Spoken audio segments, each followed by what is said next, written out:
Good evening and welcome to all the participants.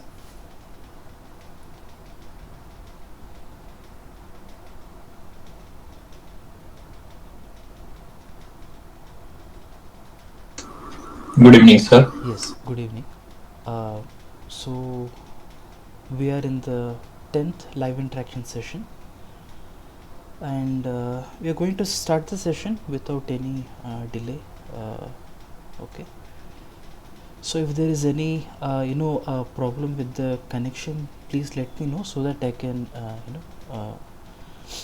I can make the modifications and we can have a very smooth session without any interruptions.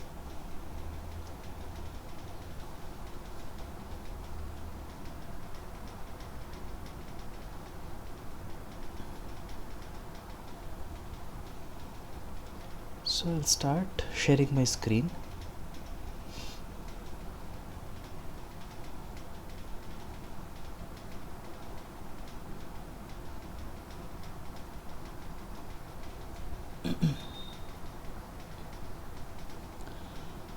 So I welcome you all to this live interaction session. So the title of the course is Advanced Reinforced Concrete Design, and this course is brought to you by NPTEL. The course instructor is Professor Surya Prakash from IIT Hyderabad, and presently we are in the 10th live interaction session. And out of 12 sessions, we are presently in the 10th session, and this session is presented by me. My name is S. Lalit Sagar. I am a doctoral candidate and PMRF fellow in the Department of Civil Engineering at IIT Delhi. So I will just give a very short introduction as to um, identify ourselves, where we are in the course, and what we will be discussing in today's session. So presently we are in the 8th module, and the 8th module pertains to the columns, to the behavior, to the analysis and design of columns. And in the previous live interaction session, that is live session number 9, we covered parts 1 and 2. So the part 1 pertained to the column types and effective length, and part 2 pertained to the codal provisions and the behavior of short axially loaded columns. And in today's live interaction session, we are going to be dealing with parts 3, 4 and 5. So in part 3, we in this week's lecture, we have studied the behavior and analysis of short columns with axial loading and bending. And in part 4, we have seen the behavior and design of short columns under axial load and biaxial bending. And further, in part 5, we have studied the design of cylinder columns as per the IS code procedure. So I am not going to cover the summary today, because we are having quite lengthy problems. So we are going to start directly with the question and answers. Okay, so we are going to take up three big problems today, and we will have probably one or two theoretical questions.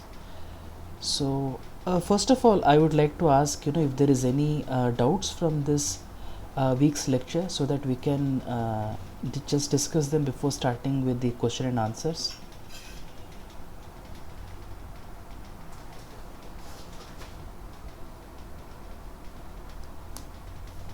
Hello.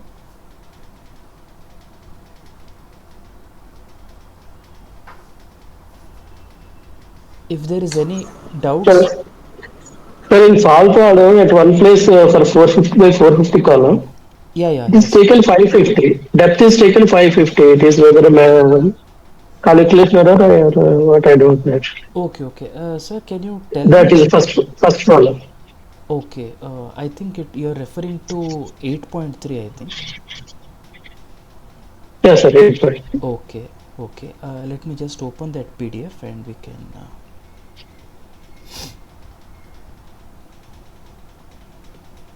At one place it is 550 is there depth. Okay, I hope that my screen is visible. You can, I will stop for you. Okay. I hope that my screen is visible. Kindly let me know. Yeah, yeah, yeah, yeah. This. Yeah. I will stop at that point.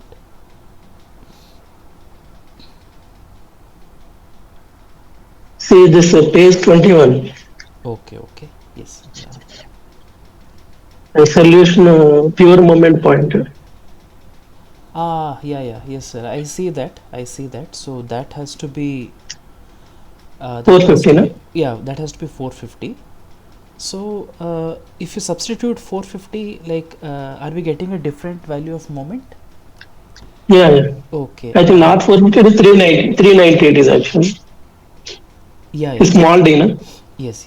Yeah. Yeah. I will Okay. just check. I will calculate that, and we can. So 163 is coming. Okay.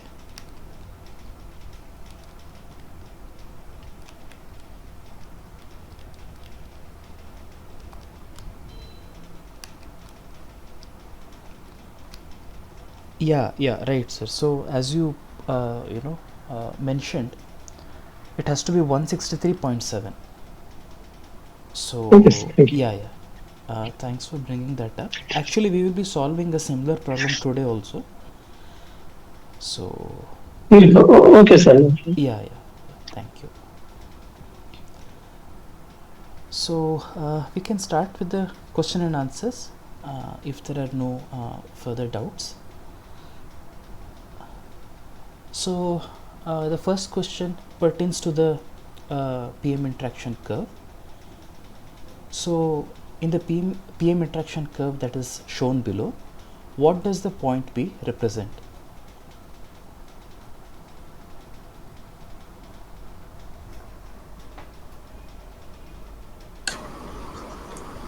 C, decompression point. Yeah. Thanks for the response. So I think we can go ahead with the solution because it is a straightforward question. So it is indeed a decompression point. So essentially when we look at the PM interaction curve, so in the example also we have solved we have considered 4 salient points in order to construct this PM interaction curve. So this point that is represented here, it is represented as A, that pertains to the pure axial capacity. If we are considering that eccentricity is 0.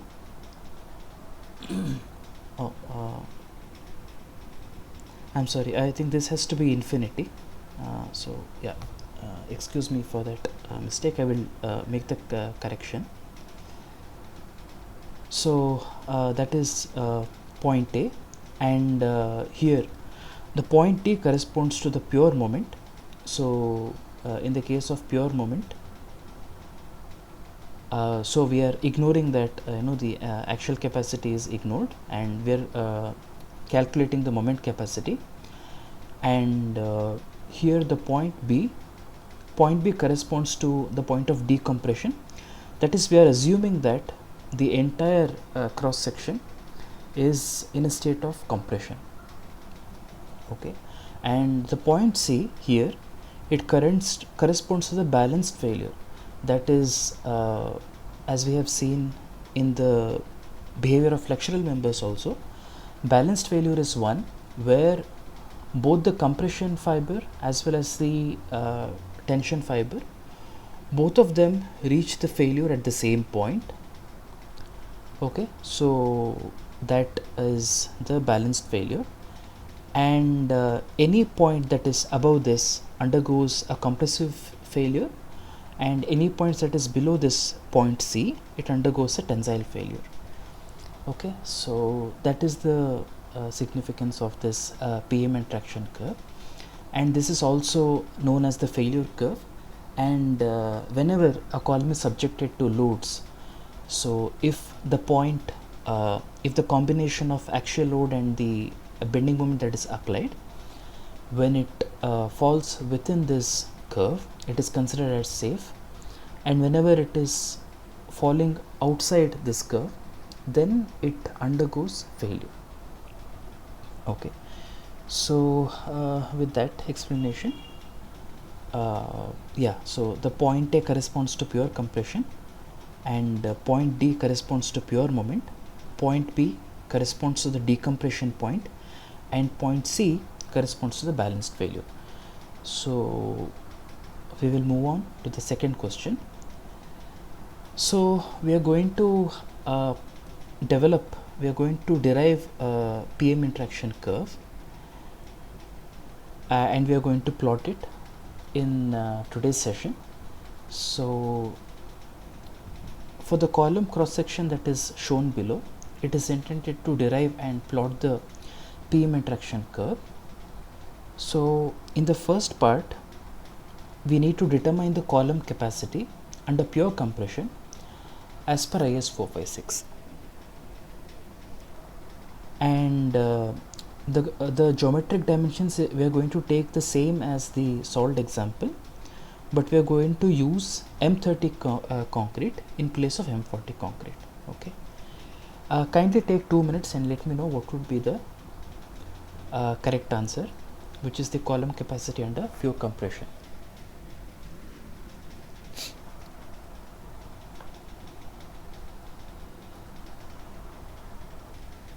$3064 D. Okay, thank you for the response.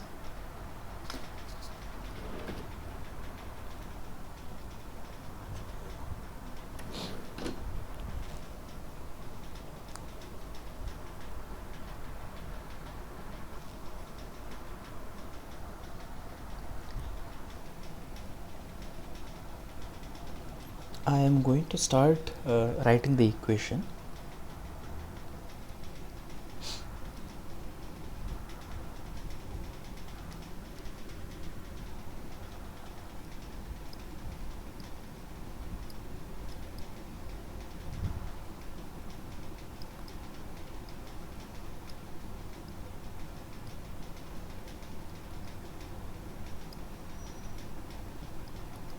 Option B. Yeah, thank you for the response once again.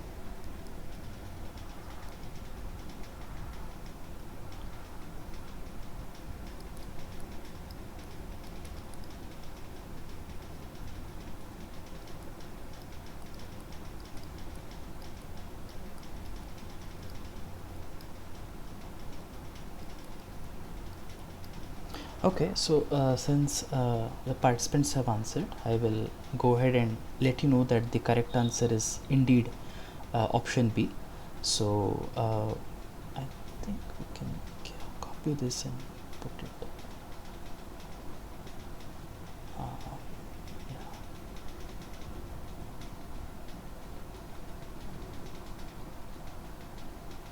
Yeah, so I think we can continue the problem over here. Right, so I'm going to just quickly solve the problem since the participants have already given the right answer. So here we are going to just plug in the values in this particular equation. So here FCK is 30 MPa and EG, which is the gross area, is 450 square. It's a square column, right?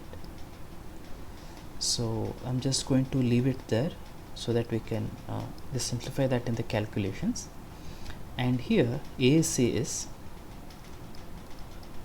4 bars of 25 mm diameter, that is pi by 4 into 25 square into 4, that is 1963.5 mm square. Okay, so I'm just going to plug all these values in the equation, and since we are considering the pure axial compression. So we will refer to clause 39.3, right? So yeah, pu is equal to 0.4 into 30 into 450 square plus 0.67 into, we have considered Fe 500 steel, 0.67 into 500 minus 0.4 into 30 multiplied by 1963.5. So upon simplifying, we get the pure axial capacity as 3064.21 kilonewton. So that was, so thanks to the participants for providing the right answer, and the right answer is option B. So essentially what we'll be doing is that, as we saw in the interaction curve, we're going to take up 4 salient points. So first we found out the pure axial capacity, then we are going to find out the other points B, C and D, and then we are going to plot the PM interaction curve. Okay, so moving on. So in question 3, we need to find out the pure moment capacity of the given cross section, that is given in question 2. Okay, so kindly take 2 minutes and let me know what would be the right answer.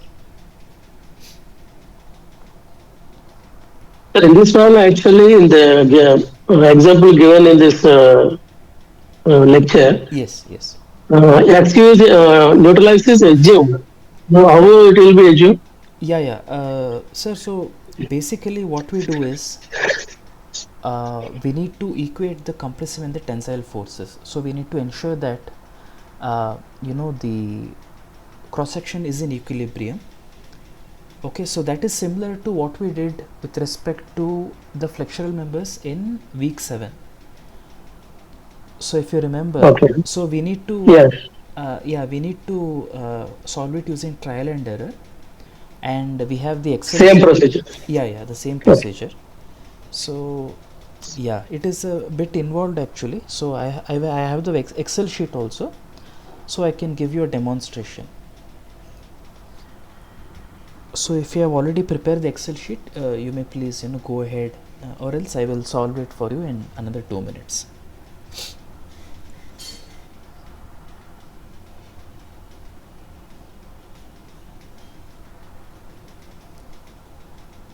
So first I'm going to start drawing the cross section.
So we have the dimensions as 450 mm by 450 mm.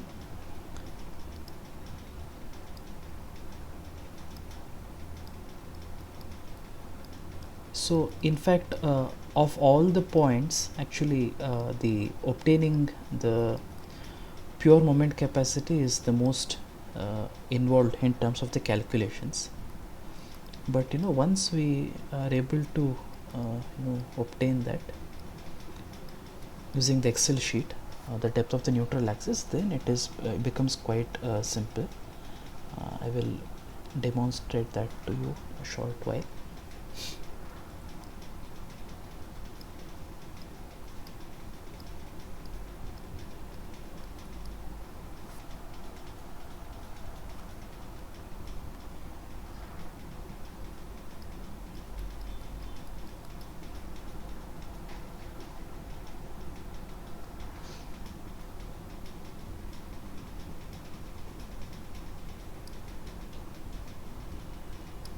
So we will assume that the plane section that was plane prior to bending remains plane even after bending. So the strain varies linearly along the depth of the cross section, right?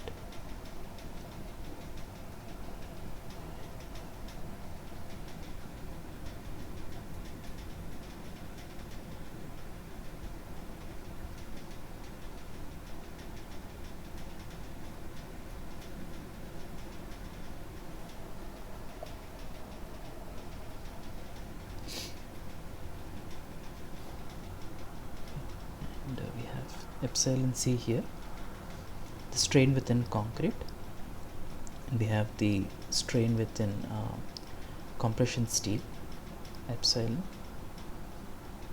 steel compression, and we have epsilon steel in tension, right?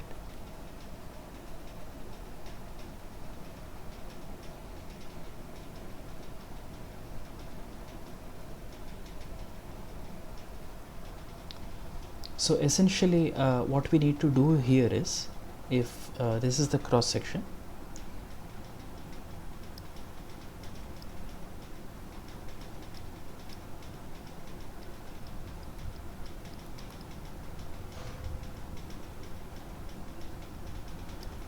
so this would be the resultant compressive force with respect to concrete, and this would be the compressive force with respect to steel, and this would be the tensile force in the steel section. Okay, so basically what we need to do here is we need to ensure equilibrium of the cross section, that is Cc plus Cs should be equal to Ts.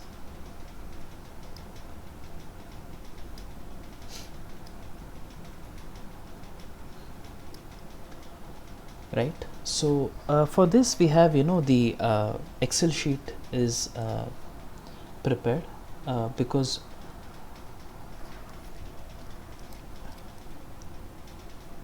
this has to be done by the process of trial and error. Okay, so here as we can see, here I have put all the details: the width of the section, the overall depth, the effective depth, and the area of steel in tension, area of steel in compression, all of that is being put. And here as you can see, I got that for epsilon c of 0.0035 and the depth of neutral axis as 69.15 millimeter, we were able to obtain the equilibrium between the compressive force and the tensile force. Okay, I am going to show that for you in the example now.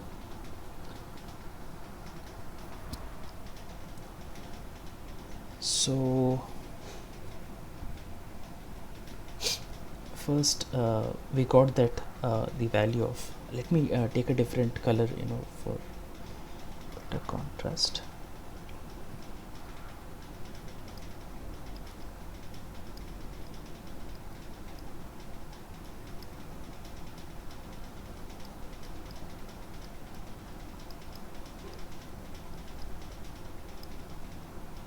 So this we obtained from the Excel sheet. Okay, it can be done manually also, but it takes a lot of time every time in order to obtain the CCCS and check for the equilibrium. So once we have obtained, I'm going to just show how the equilibrium we are able to achieve and how to calculate the moment capacity. Okay, so we have the value of x over here. So let me calculate the value of Cc, the compressive force in concrete.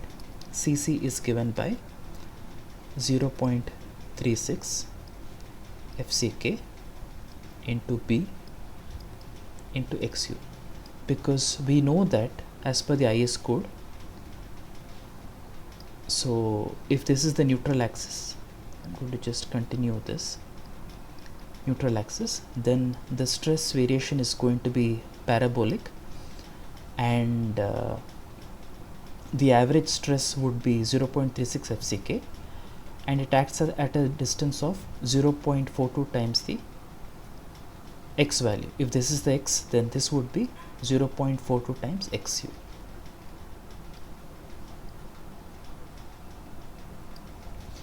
Right, so we will substitute the values.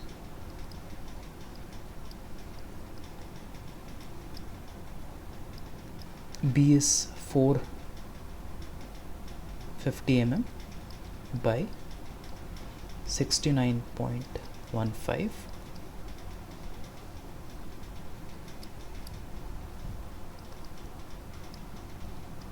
So that gives us the value of Cc as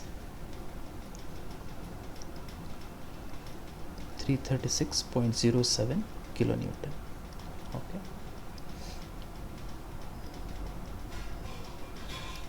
So now we need to determine the other two force components that are acting on the cross section. Okay, I will take up now epsilon SC from similar triangles. We can this particular value is 60 millimeter. Okay,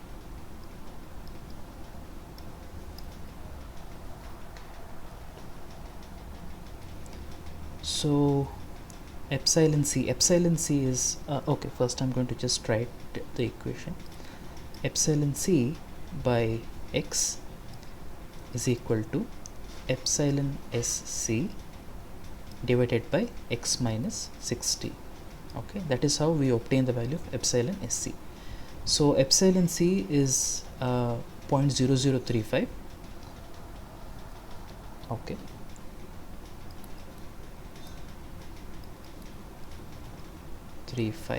divided by x we have already found out as 69.15 is equal to epsilon SC divided by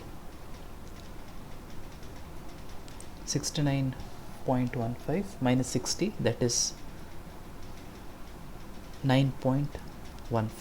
Okay, for which I got the value of epsilon SC as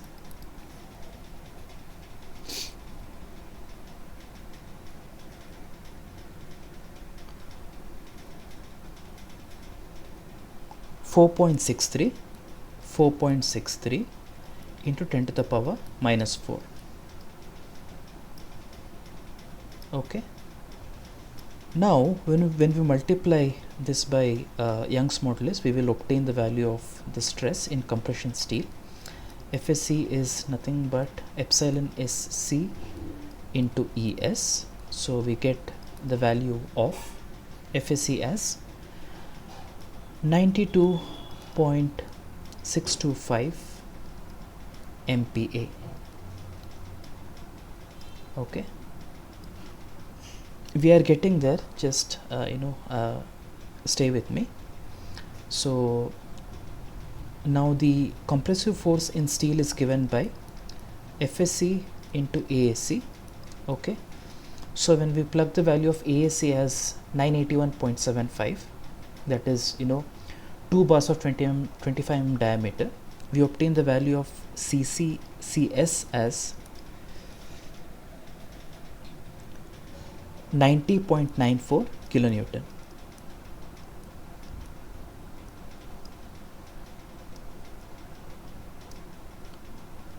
Okay, so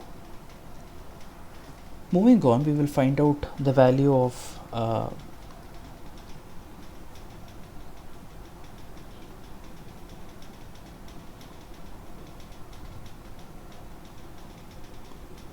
okay, this entire thing is getting selected, so let us not do that. I'll draw the strain distribution diagram here.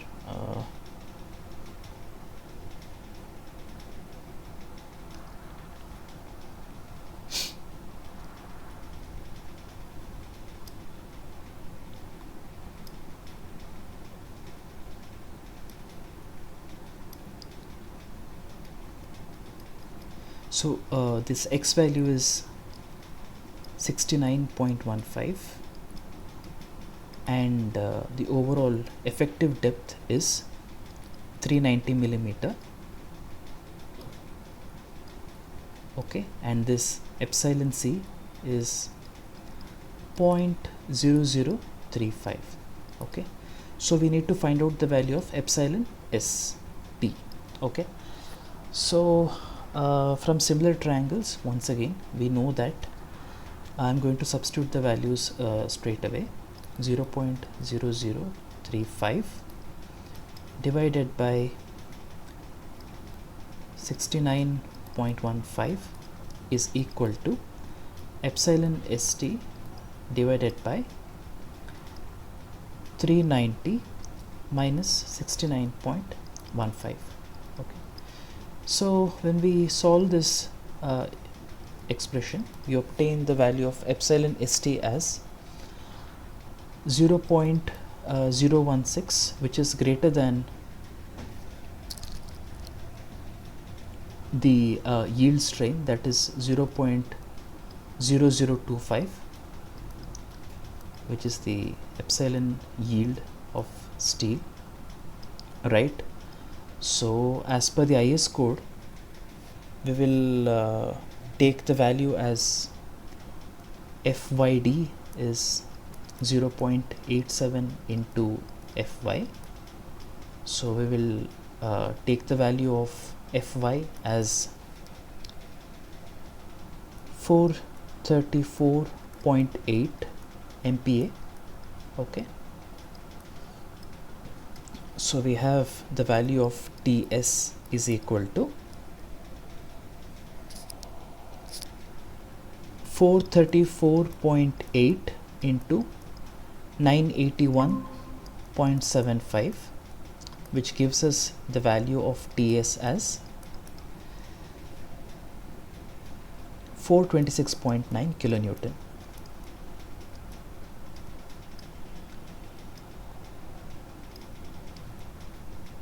Okay, so if we look at the previous slide, if we add up both the value of Cc and Cs, okay, we will get that. Take a different color. So Cc plus Cs, this turns out to be 427.01 kilonewton.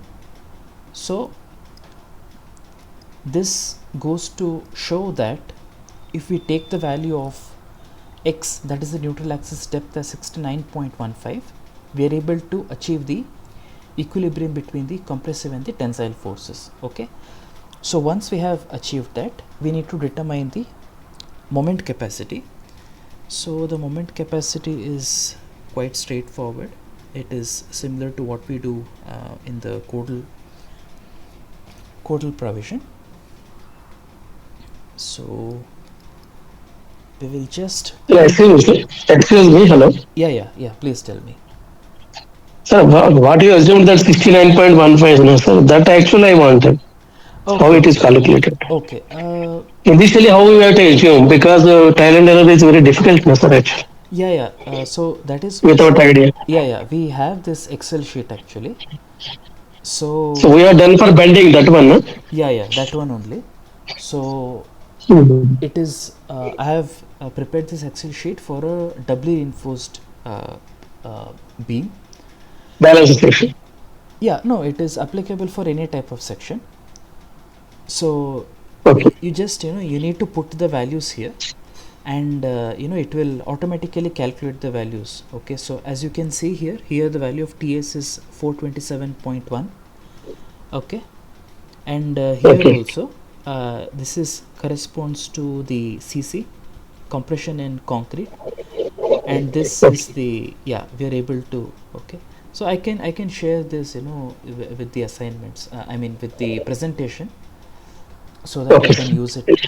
Yeah, so here you can see that if I put 69, if I put some other value, let us say 90 or something, then there is a mismatch between the tension force and the compression force. Okay, kindly look into this. I'm highlighting this with orange color now.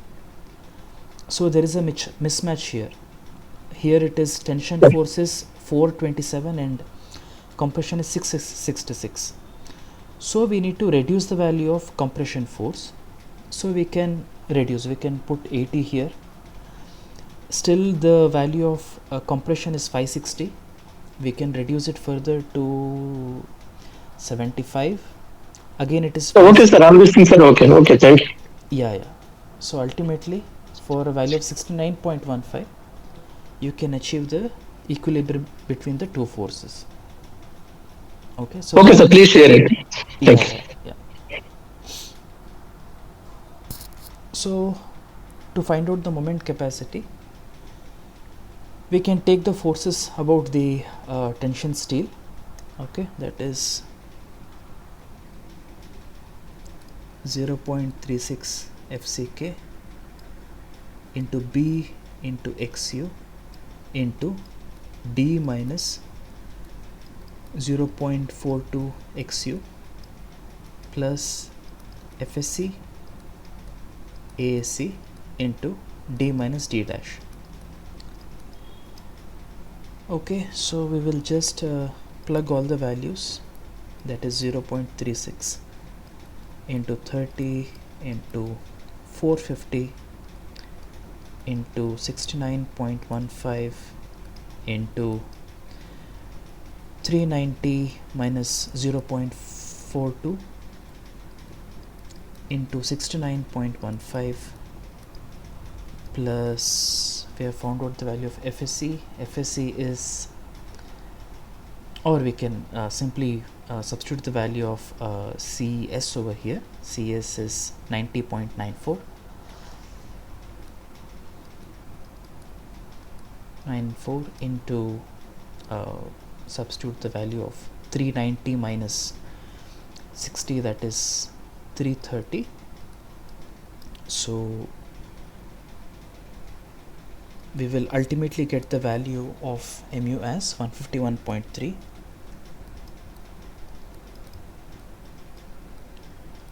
kilonewton meter. Okay, so this is how we will find out the capacity for the pure moment point. Okay, so the correct answer is option C. So moving on, so for the column cross section given in question 2, we need to determine the actual compression and the moment capacity corresponding to the decompression point. Okay, so kindly take 2 minutes and let me know what would be the correct answer.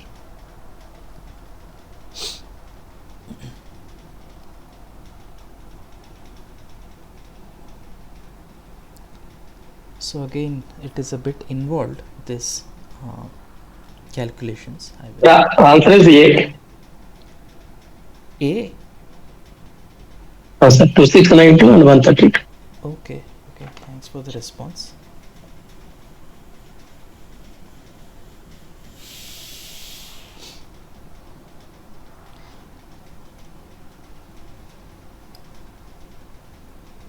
So I will just draw the cross section.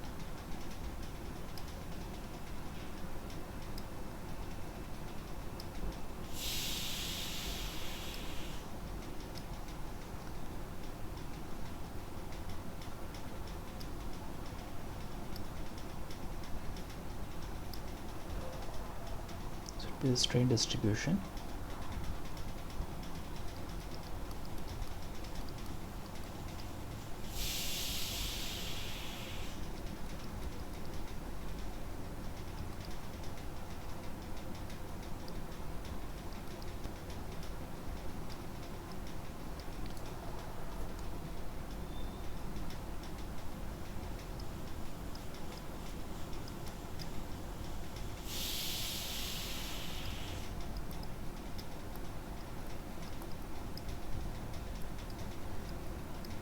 So here also the procedure remains the same. We need to obtain the equilibrium.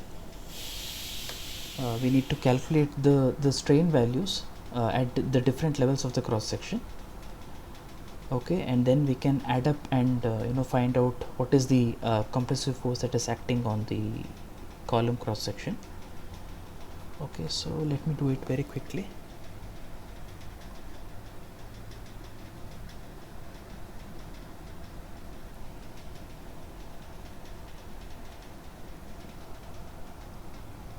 Okay, so we have epsilon b. Epsilon b is 60 by 450. Sorry.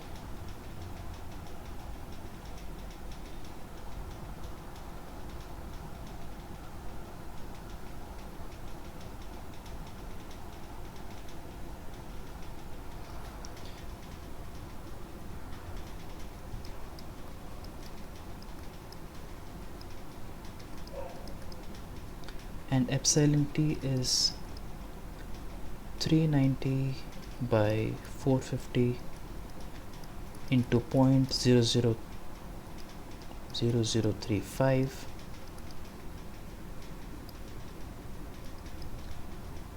right?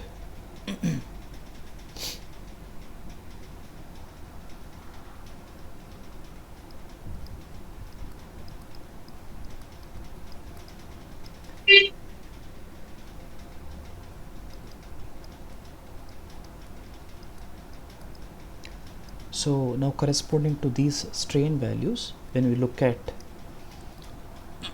again I have interpolated them and found out the values. So this is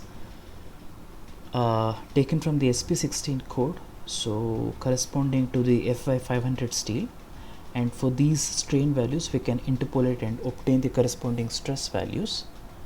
So I will just write them now. So corresponding to this strain value, the stresses were 93.3 MPa,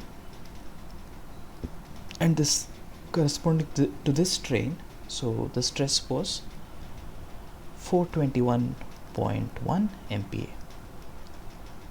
Okay, and the entire cross section is within the compression. So corresponding to these values we can go ahead and find out the compressive forces. Okay, so take a different color now. So we have force in the steel that is at the bottom is 93.3 into 981.75.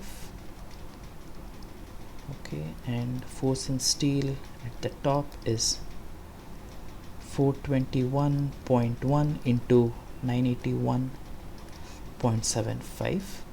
okay, and let me write down the compression force within concrete, that is 0.36 FCK into B into XU.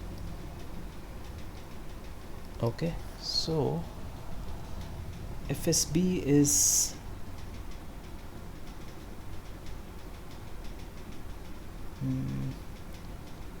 right, I got a value of 91.6 kilonewton,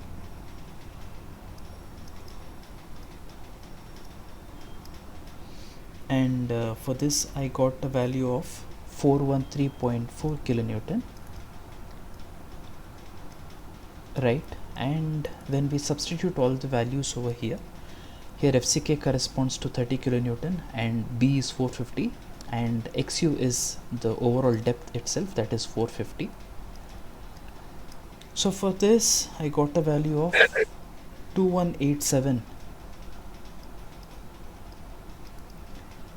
kilonewton, right? So to determine the compressive force, we need to add up all the values, right?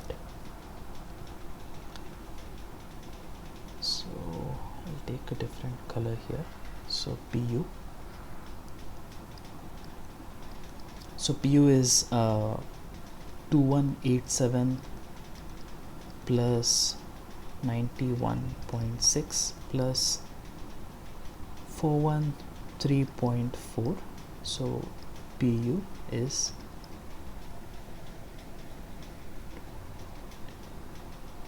2692 kilonewton. Okay. So after that we have to find out the moment capacity.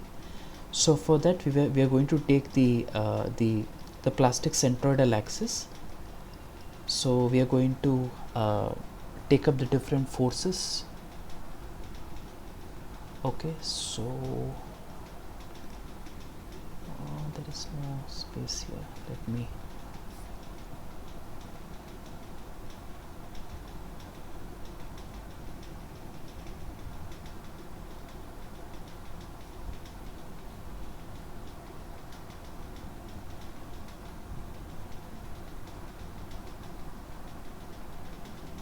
so I can just write the moment capacity, the expression for the moment capacity here, right? So the moment capacity can be given by the Cc into d by 2 minus 0.42 XU plus FSB.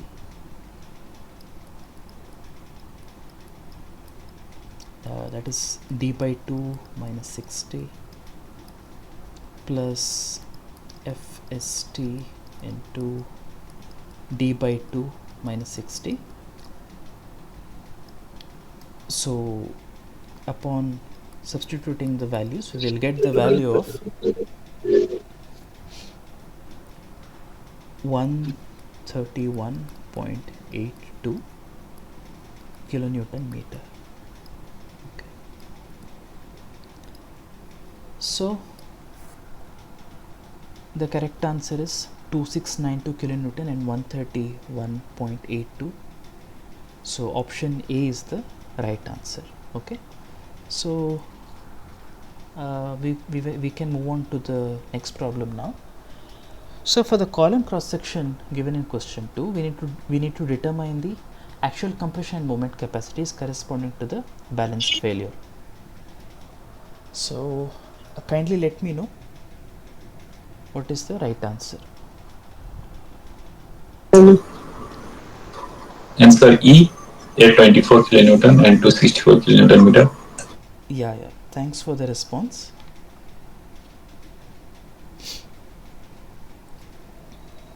Yes, thank you for the response. We will quickly go ahead and solve the problem.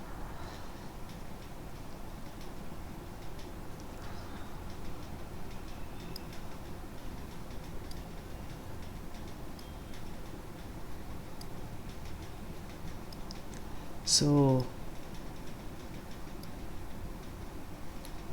here the thing is, it is simpler when compared to the point D, that is for corresponding to the pure moment, because we exactly know what is the value of the strains at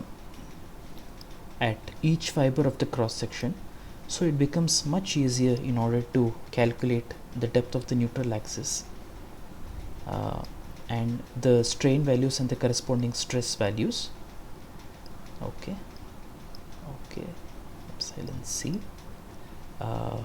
epsilon ST Okay, I'll try to be quick because since the participants have already given the right answer, 0.0035, and here epsilon st is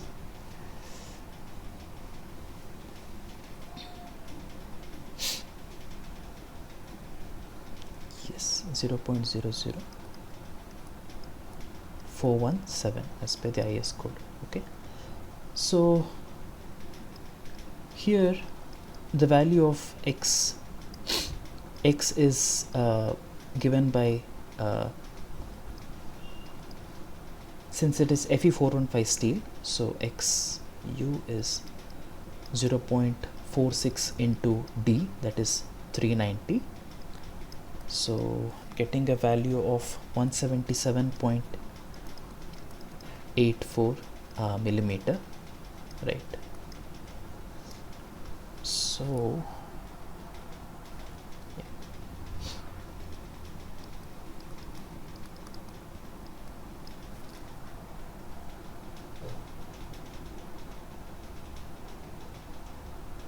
So we have the values of epsilon c and epsilon st. We know the value of x, so we need to quickly find out the value of epsilon sc.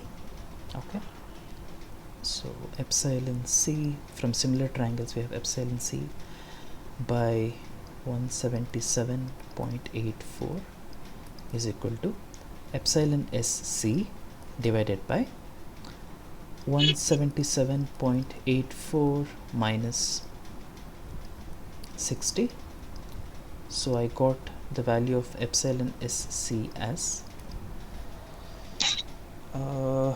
yes 2.32 into 10 to the power minus 3. Okay, and the corresponding FSC based on this table from the SP16, so FSC was 393.85.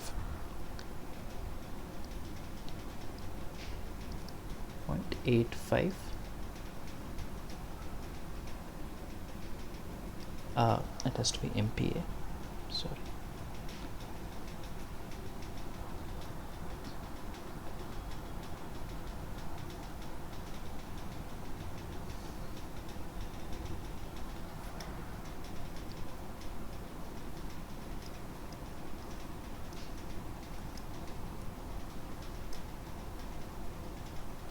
Okay, so we have the value of FSC.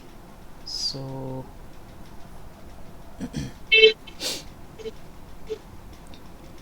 we need to find out the compressive force in concrete. I'll take a different color. Okay, we have CC is equal to 0.36 FCK into B into XU, that is when we substitute the values here, FCK is 30 MPa and B is 450 millimeter and XU is 177.8 kilonewton. So I am getting a value of 864.3 kilonewton. Okay, I'm sure even the participants would have got the same answer. Okay, so we have here CC, and the compressive force in the compression steel is 393.85 into 981.75.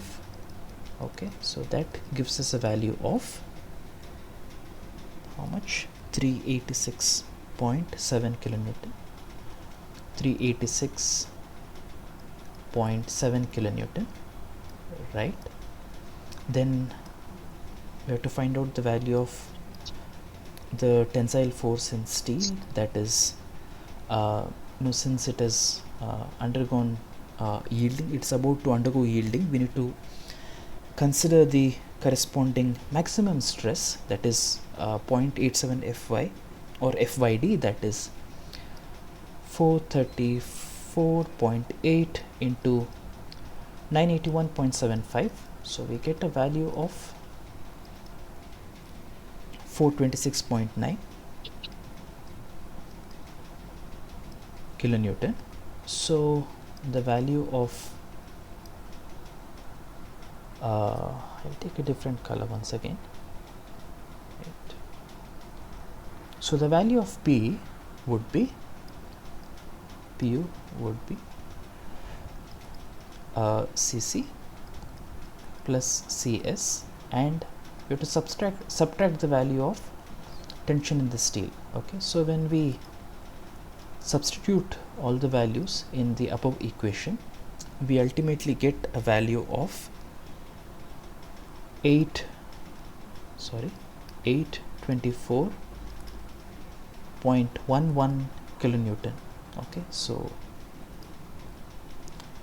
this is the value of PU, and again, as we did in the previous case, we need to find out the moment capacity about the centroidal axis. So yeah, option E was the right answer. So I'm just going to write down the equation for the moment capacity. So mu is given by Cc into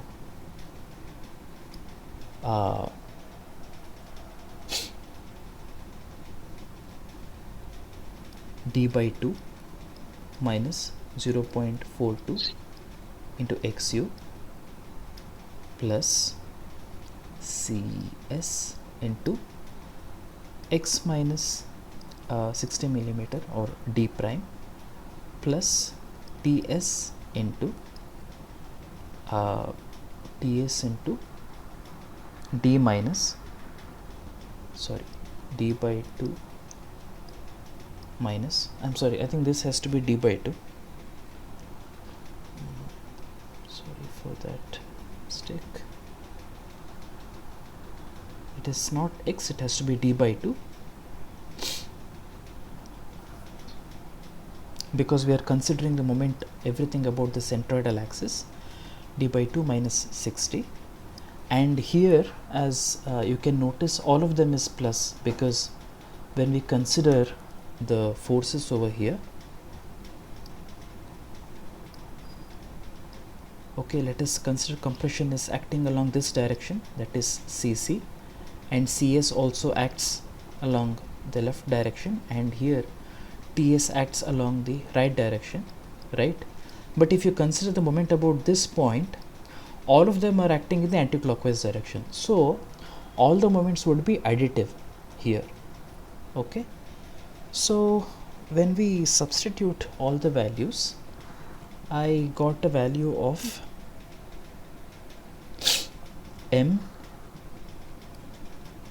mu is equal to 264.14 kilonewton meter. Okay, kindly check whether you're getting the same answer or not. So corresponding to that, we have option E as the right answer. So I thank the participants for their quick response. So once we have all the points, we are going to plot the PM interaction curve.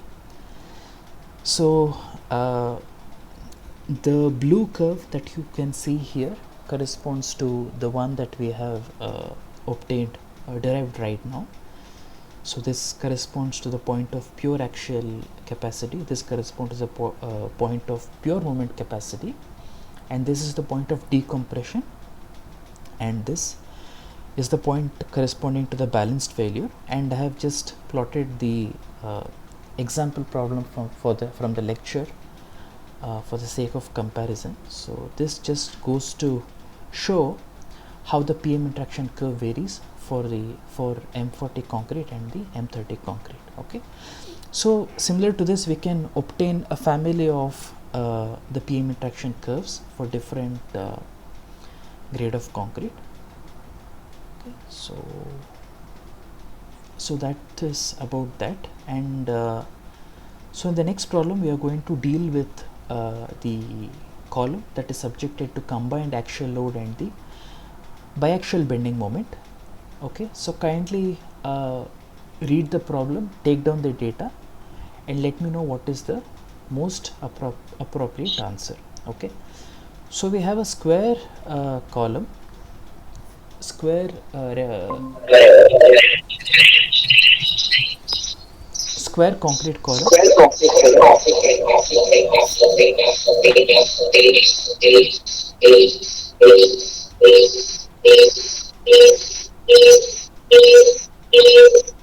So I request the participants to kindly mute their speaker.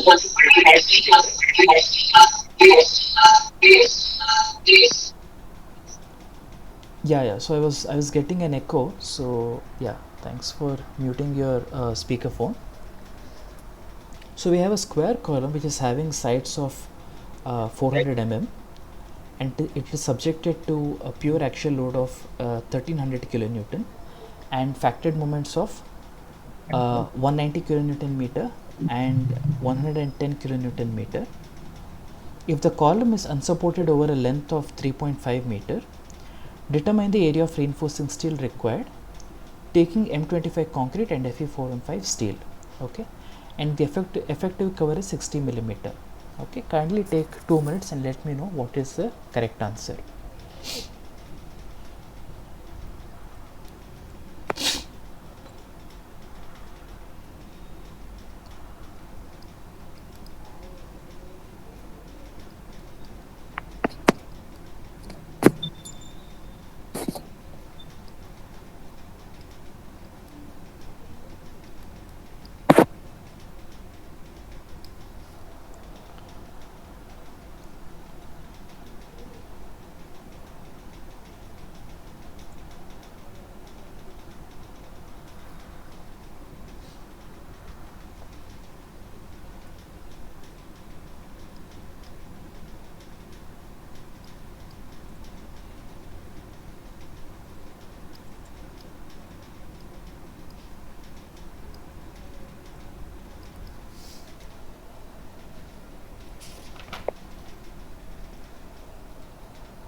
So I forgot to mention one particular data. You can take the K factor as 0.85. Okay, so that is the effective length factor. K is 0.85. Okay, so before proceeding we need to calculate the value of slenderness ratio and check whether it is a short column or a slender column. Okay.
Answer A, 4600.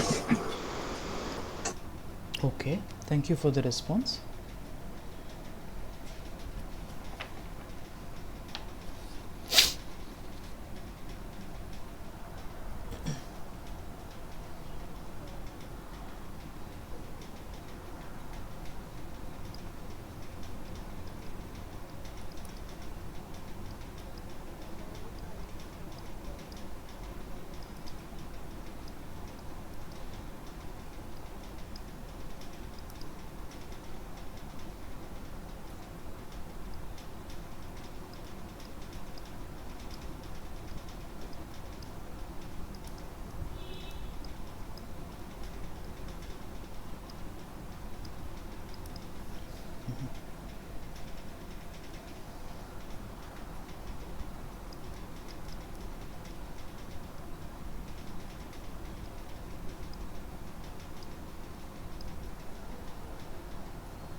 Okay, I'm already solving the problem.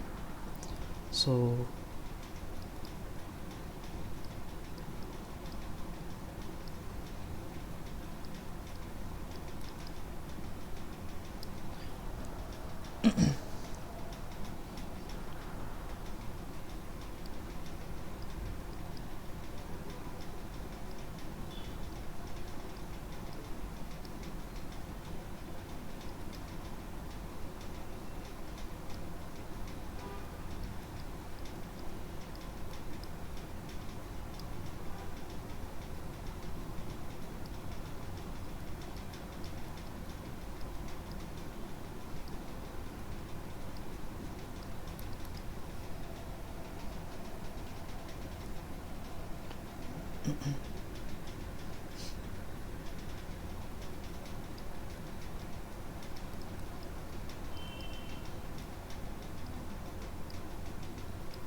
right, so I have classified it into different steps basically.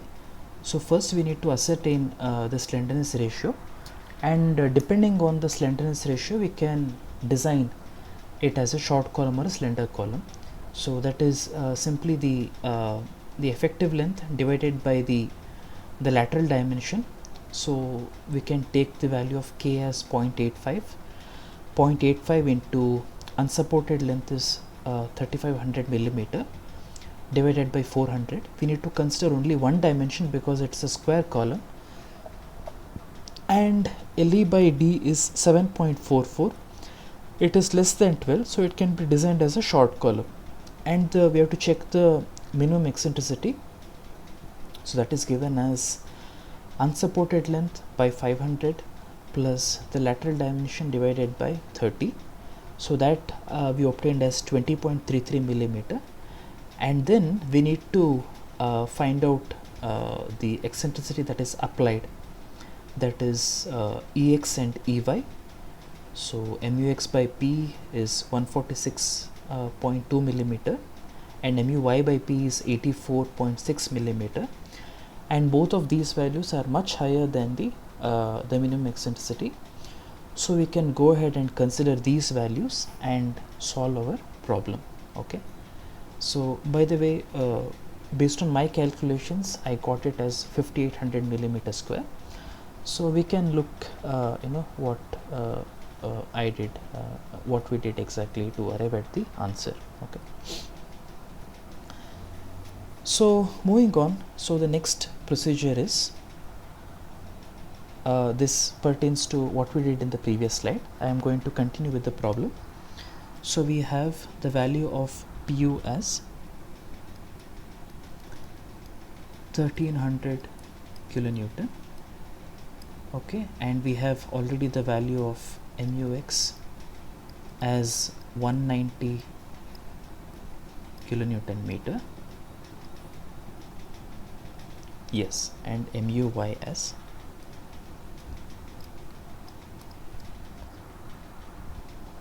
110 kilonewton meter. Okay, so what we are going to do is we are essentially going to convert this biaxial bending problem into a uniaxial bending problem. That is, we are going to calculate an equivalent or resultant moment, that is mu, that is 1.15 times square root of MUX square plus MUY square.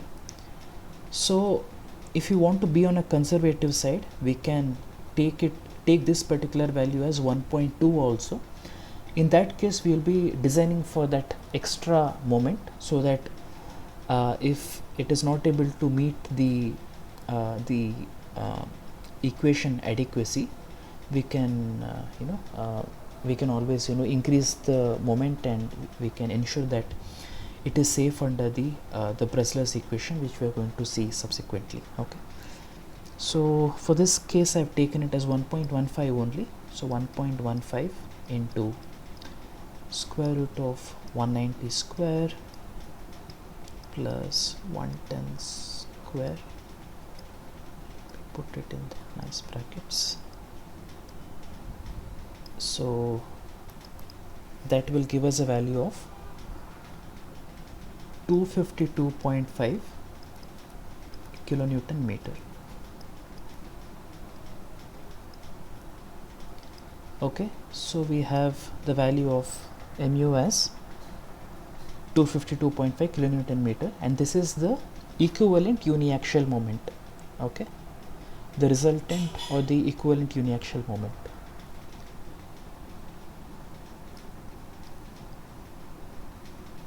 Resultant moment. Now once we have pu and mu, it becomes a uniaxial bending problem. Okay, so I will continue as it is. So we need to find out the value of pu by fck bd, which you might have familiar with through the lectures. 1300 into 10 to the power 3 divided by fck. Fck is 25, and b is 400 by 400. It doesn't matter because it is a square section, and this I got a value of 0.325. that is pu by fck bd. Now we need to find out the value of mu by fck bd square, mu by fck bd square. Okay, for which I'm going to substitute this particular value, 252.5 into 10 to the power 6 by fck 25 into 400 by 400 square. Okay, so for this I got a value of 0.158.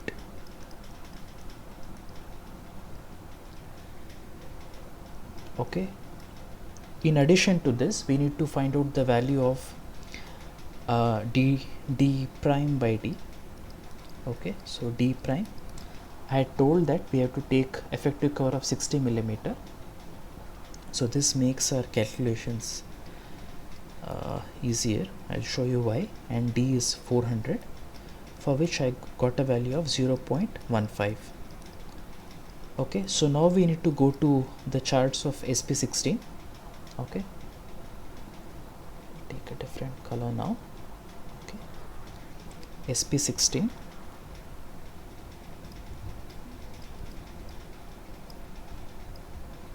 For these values, pu by fck bd and mu by fck bd square, I have this, but I don't think we can zoom into it, so I will go to the actual PDF. Right, so we have d dash by d as 0.15 and fy is 415 MPa, and for 0.325 somewhere here, and for mu by fck bd, that is 0.158. so I got a value of 0.15. okay, so the value of p by So what is the table number? yes, Pardon, table number. so the chart number is 45. Okay, thank you. Yeah, thank you. So for this I got the value of p by fck as 0.15. okay, 0.325 and 0.15, 0.16. I got it somewhere here.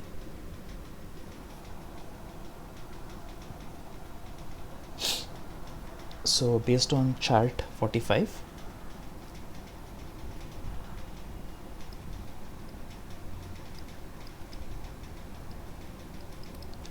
we have the value of p by fck as FCK as 0.15. Let me check it once again. Okay. 0.16, right?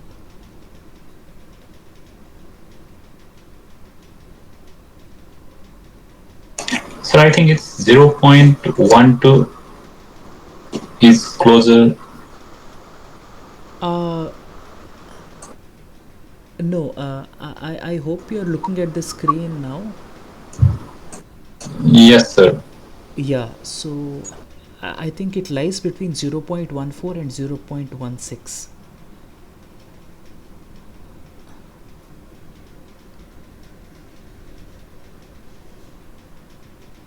So this is the corresponds to 0 point that one, right? So this is the point we are looking at, right? 0.325, it comes slightly above, and 0.16. So this, if we trace it here, it is 0.14.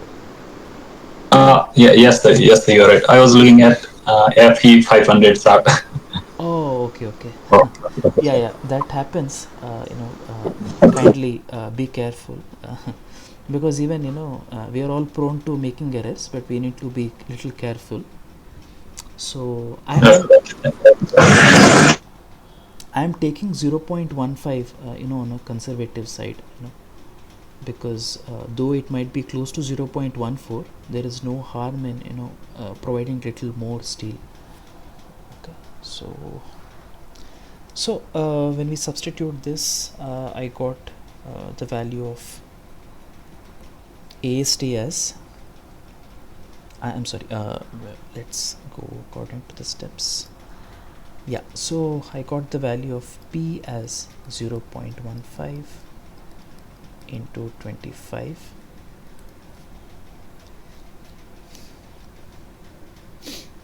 So I have actually taken a value of 0.145, 0.145, so that is 3.625, and corresponding to this, so P is equal to AST by BD into 100. Okay, so plugging, we get the value of AST as 5800 mm square. Okay.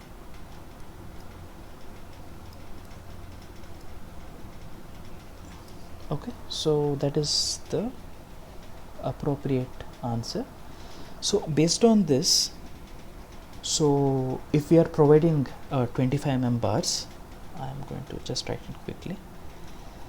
So if we decide to provide 25 mm diameter bars, okay, so we need to calculate the number of bars, so that is N is equal to 5800 by pi by 4 into 25 square. So we get a value of 11.8. Okay, so we are going with 12 bars of 25 mm diameter. Okay,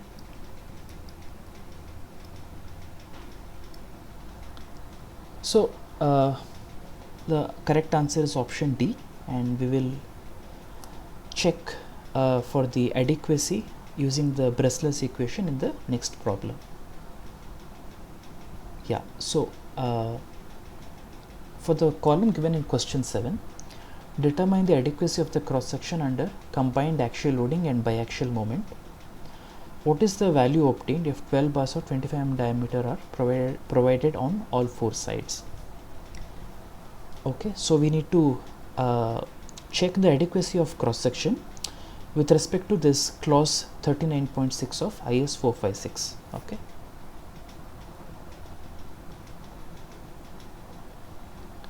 so this is clause 39.6. okay, so we need to ensure that we are satisfying this equation.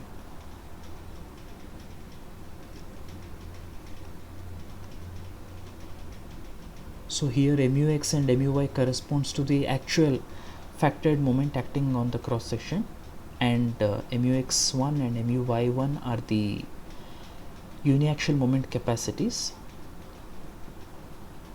and alpha n is related to PU by PUZ. Okay, and we have the value of the expression for PUZ over here. Okay, kindly take 2 minutes and let me know what is the right answer.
So anybody is able to arrive at the answer?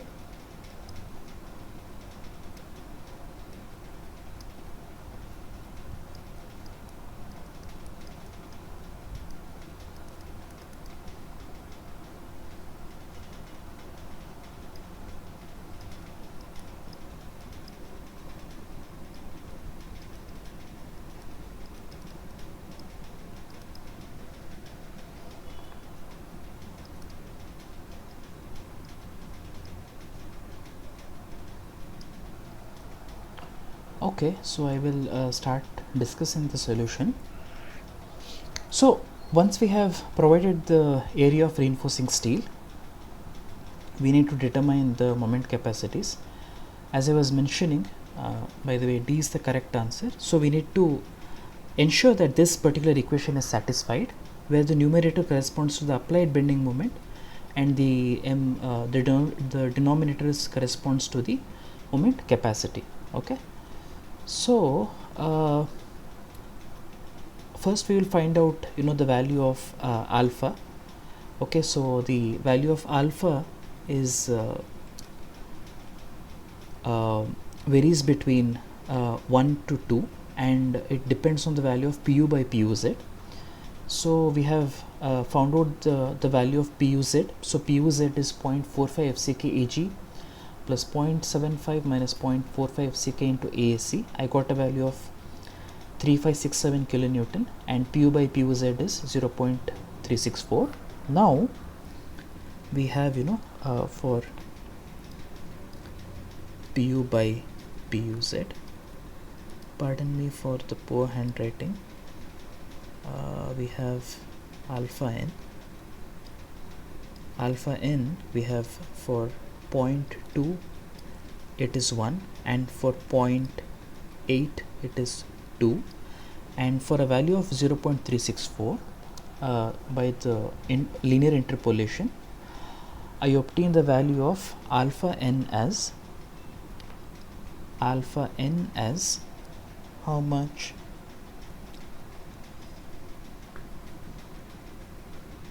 1.274. Okay, 1.274 I obtain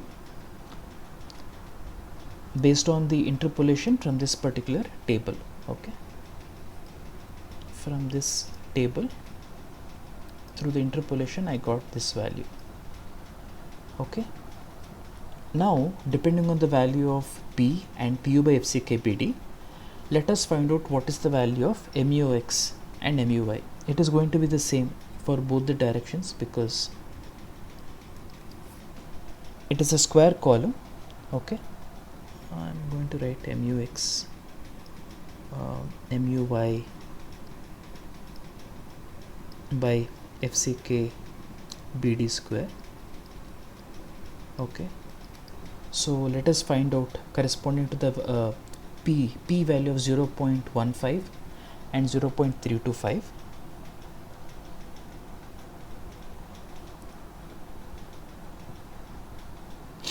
So we will use the same chart. Okay,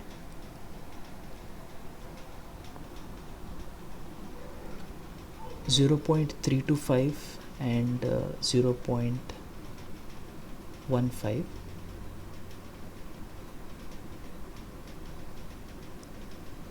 So I was able to obtain a value of how much? It has to be 0.17. I think I took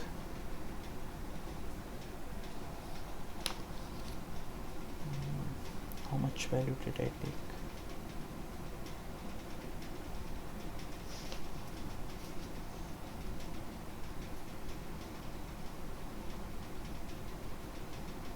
Yeah, I took a value of 0.165. Okay,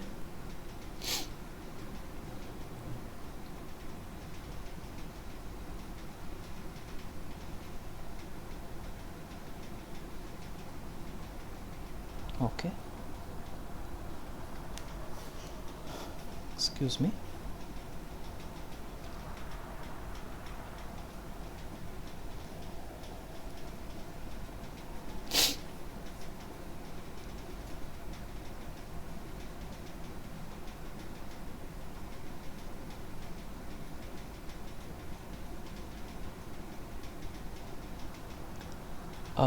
I'm going to write down the value here. I got a value of 0.165.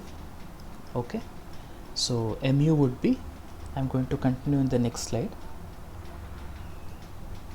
Mux is equal to muy is equal to 0.165 into 25 into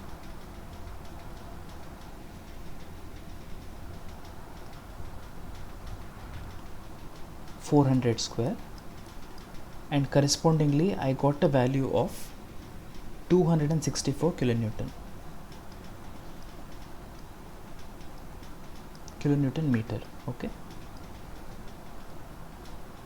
so this, as we can see, is much higher than the actual value that is provided. This has to be 1 MUX and MUY.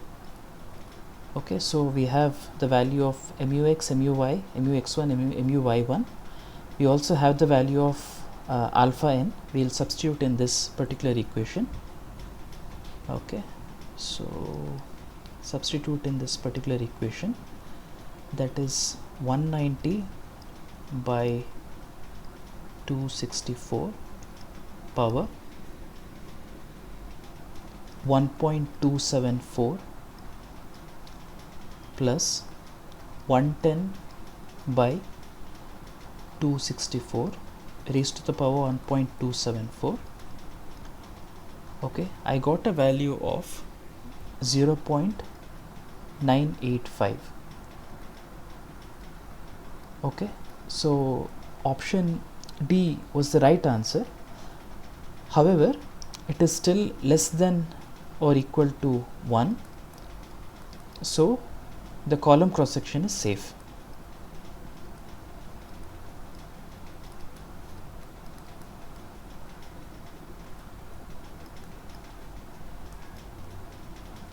Okay, so this was,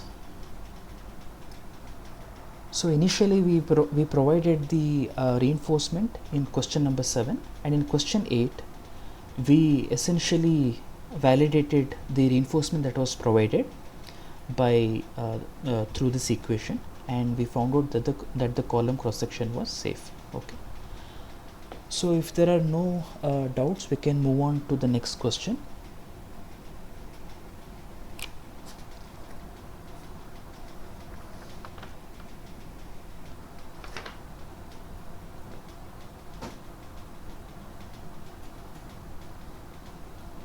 Hello. So I think we can move on to the next question. So we'll be designing a slender column here.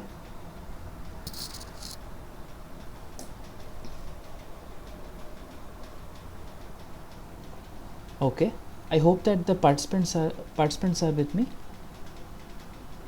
Yes, sir. Yeah. So please note down the data for this question and let me know the right answer. So we have a rectangular braced column.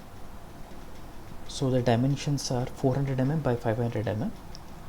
It is unsupported over a length of 7.5 meter. Take the K value of as 0.85 and let me know whether the column will be designed as a short column or a slender column. Take the material properties as M30 and Fe415.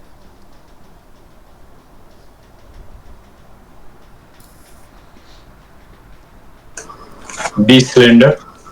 Okay, thank you for the response. So we have this we have the column dimensions as follows. So we will take this dimension as 400 and we will take this as 500, and this would be the major axis. Major axis is always the stronger axis because since the depth is 500 mm, so the bending is more difficult about the x axis. Okay, and we will take this as the minor axis, and we know that the slenderness ratio is given by slenderness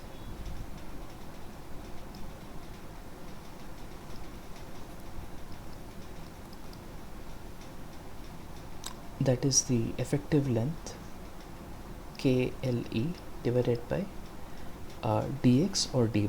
Okay, so we will find out that is 0.85 into 7500 divided by dx. So I'm going to take this as along the x axis, that is 400.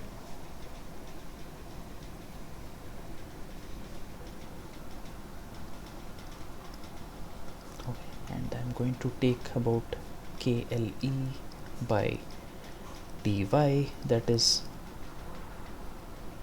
0.85 into 7500 by 500.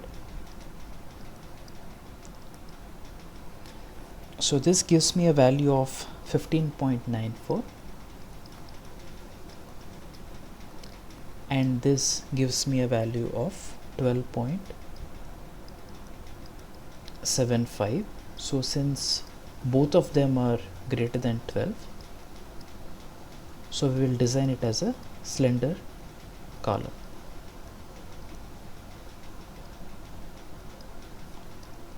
So option B is absolutely right. Okay, so moving on, yeah, here we can see that the basic definition: when both the slenderness ratio are less than 12, it can be considered as a short. In the otherwise, it can be taken as a slender column. Okay, so here is the problem. So the rectangular column that was given in question 9, it is subjected to a factored axial force of 1500 kilonewton, and the factored moment acting at the top, bending along the major axis, about the major axis, that is 60, and bending about the minor axis, that is 40 kilonewton meter. So these are the moments at the top, and the column is bending in double curvature, and the moment at the bottom is 50% of the moment that are acting at the top. So we need to determine the total factored moment considering the primary as well as the additional moments. Okay, so when we are computing the additional moments, kindly take the k factor as 0.5 and let me know what is the total factored moment. Okay,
So I'm going to start solving the problem.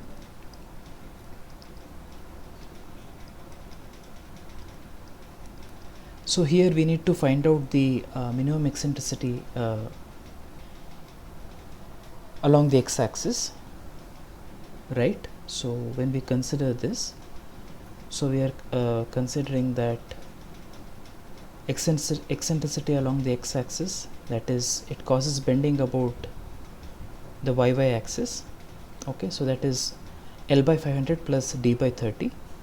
So this gives us a value of 28.33 millimeter.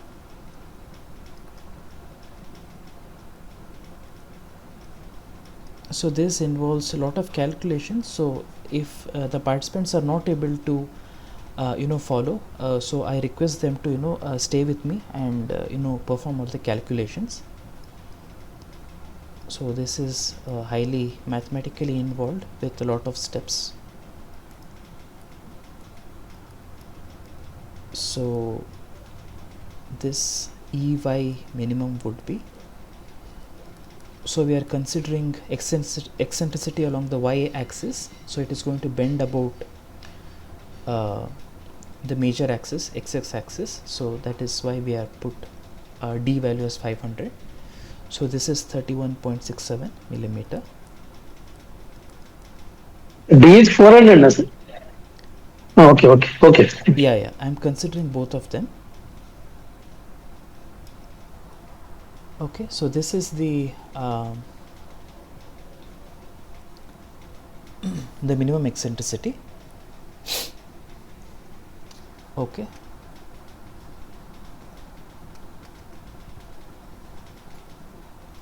So we are going to go ahead and solve the problem actually.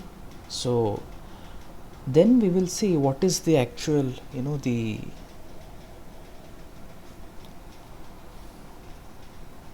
actual moment that is acting.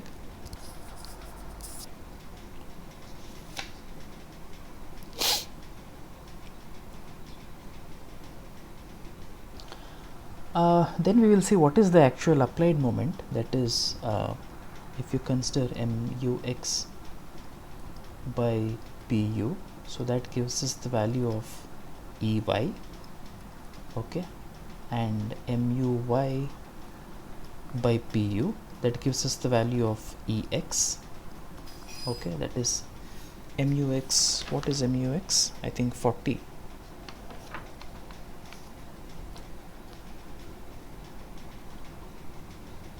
Okay, so that we need to determine, because as per these provisions for the slender columns, we need to obtain the primary moments. Okay, so the primary moments,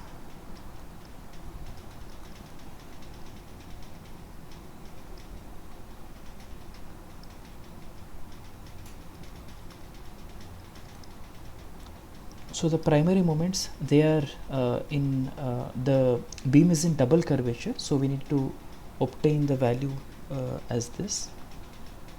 So let us call it as MUX1. MUX1 is 0.6 M2 minus 0.4 M1,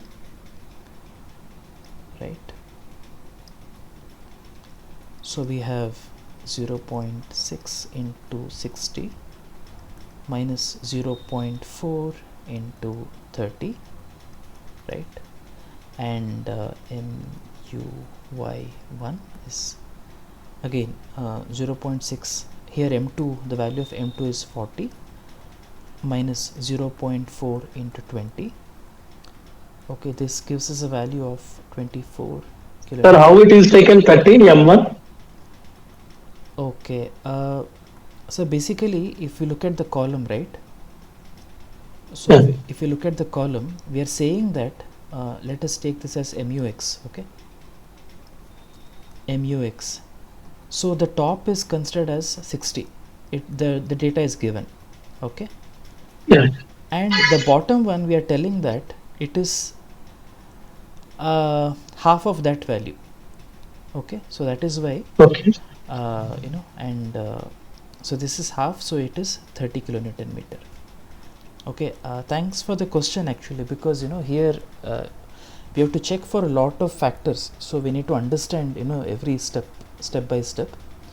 Okay, so we get this as 24 kilonewton meter, and this one has to be greater than 0.4 times the my2, 0.4 times the m2 value. So here m2 is the higher value, so that is why I have substituted as 60 kilonewton meter, and m1 is 30 kilonewton meter. So 0.4 into 60, that is 24. So it is okay, this value is fine. Similarly here also m2 is 40 kilonewton meter, that is MUY2, okay, and this one is 20 m1, that is MUY1. So here I got 16 kilonewton meter. So these are the primary moments, these are the primary bending moments. So we need to check what is the applied eccentricity because of these two moments, that is 24 into 10 to the power 6 divided by 1500 into 10 to the power 3, that is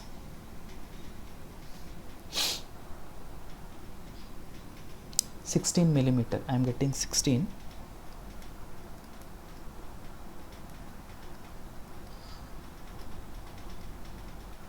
And here when you substitute the primary moment about the y-axis, we have 16 into 10 to the power 6 by 1500 into 10 to the power 3, that is I am getting a value of 10.67 millimeter. So now let us see what is the minimum eccentricity and what is the applied eccentricity. So based on the primary moment, the eccentricity are Ex and Ey are 10.67 and 16, but Ex and Ey considering minimum eccentricity, that is 28.3 and 31.67. So because of the high length, because it's a slender column, the value of L is high, we are getting that the minimum values are more. So instead of these values, we need to consider the minimum eccentricity value. Okay, so by that logic I am going to calculate here only, in this particular slide only, what should be the actual primary moment, that is MUX and MUY, that is PU into EY, and here we have PU into EX, okay, and we need to substitute EY and EX based on the values we obtained here. So EY is 31.67,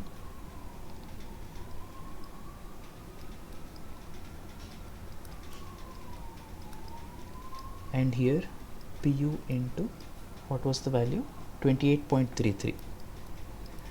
So when comparing the applied eccentricity and the minimum eccentricity, we will get that the minimum is more critical. Okay, so I will take another color and just write it. So we are going to reject the applied moment and we are going to take the minimum eccentricity moment. Okay, so yeah, so based on that we have here there is no space, I am going to write it here. So the resultant primary moments are MUX and MUY. Okay, please stay with me, follow me. 47.5 kilonewton meter and 42.5 kilonewton meter.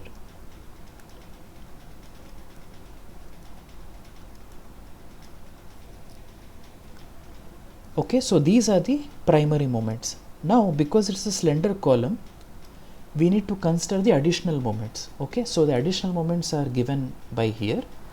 So this is about the x-axis and y-axis. Okay.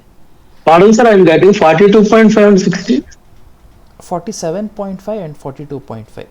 So here please take these values correctly, and this is 1500.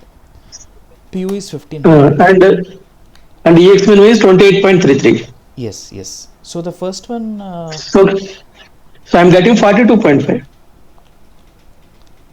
no, that is not possible. You're telling MUX, no? So primary moment. Yeah, primary moment. Like just multiply these two, sir. Like multiply 1500 with 31.67. 31.6, not 28.33. No. Okay. Because see, Fine. we because the depth is different, no? Because the dimensions are different. It is 400, Okay. 400 and 500. So we need to take two values. So we are dealing with bending about the major axis and bending about the minor axis. Okay, so it is reversed. Okay. Thank you. Yeah. Thank you. So MUX will be 47.5 and MUY will be 42.5. Now we need to add the additional moment, and we need to consider the correction factor. Okay, that comes later. So we will, for the time being, we are going to take the correction factor is 0.5 for both these cases. Okay, so we have MAX is equal to, I'm going to substitute directly based on the equation here, by 2000 into D, that is 500,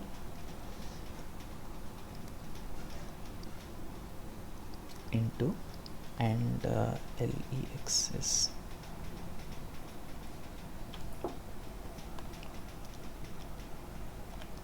0.85.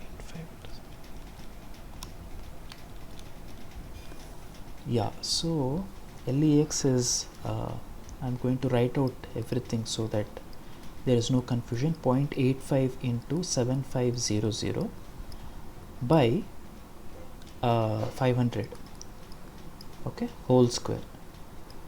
So please let me know what you are getting, and this multiplied by 0.5. okay, all of this multiplied by 0.5.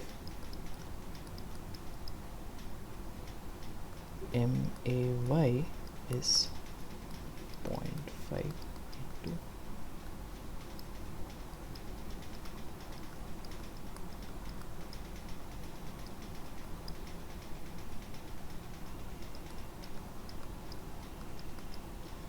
B is 400 into L is 0.85 into 7500, pardon me, 5 by 400 whole square, close the second bracket. Can you please volunteer if you are able to? I am getting a value of 30.5 kilonewton meter MAX, and MAY I'm getting a value of 38.11.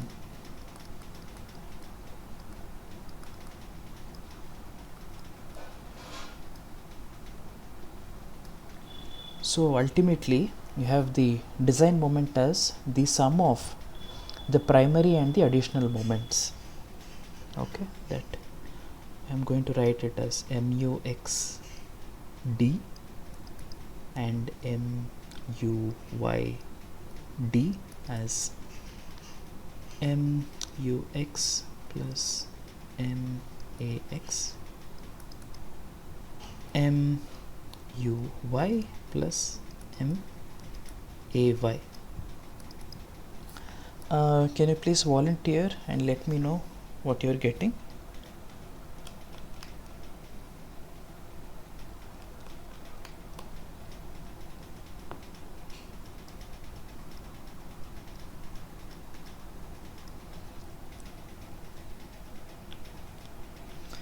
So I'm getting 80.6. 80.6. yeah, thank you. So I'm getting a value of 80.6 kilonewton meter. Okay, so when we are designing this slender column, we need to ultimately design for these values. Mu about the x-axis is 78 and mu about y-axis is 80.6, considering the primary and the additional moment. And this value, please note, we need to check for one more thing. We need to check that this is greater than the moment that was initially applied. Okay, it has to be greater than mu2, mu2x. Yeah, so you can see that. So the total moment including the initial moment should not be less than mu2. So the mu2 value is 60 kilonewton meter and 40. So it is greater than that 60 kilonewton meter. So mux is greater than 60 and this is greater than 40. So we will consider these as the actual design moment, that is 78 and 80.6. okay, so 78 and 80, these are the appropriate answers. Now in the next question we are going to design the column. Okay, so we have crossed the limit. I am going to take another 10 minutes. Okay, kindly stay with me and please take 2 minutes and let me know what is the right answer. So we are designing the column now. Okay, so we need to determine what is the longitudinal steel reinforcement to be provided to resist the factored axial load and the biaxial moments. Okay, going to write down the loads once again here. Pu is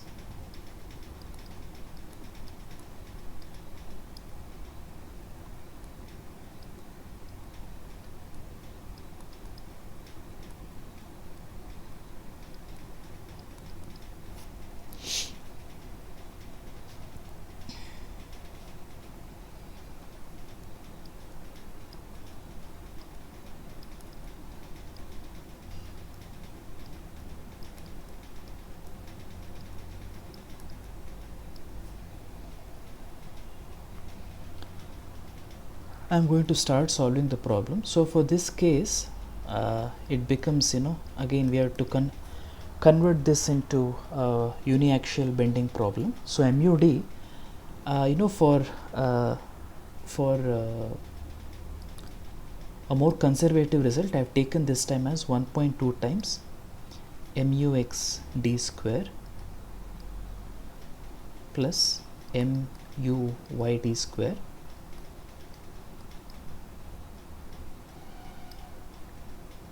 okay, 1.2 square root of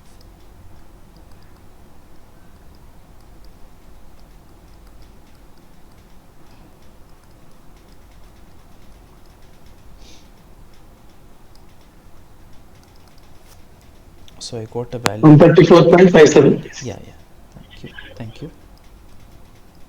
It is a long problem, so yeah, I request you to stay with me and you can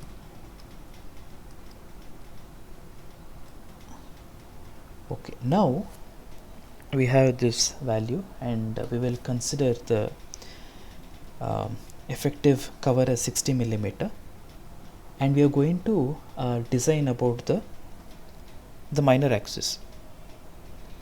Okay, so if we are able to ensure the safety about the minor axis, then the major axis will be obviously taken care of.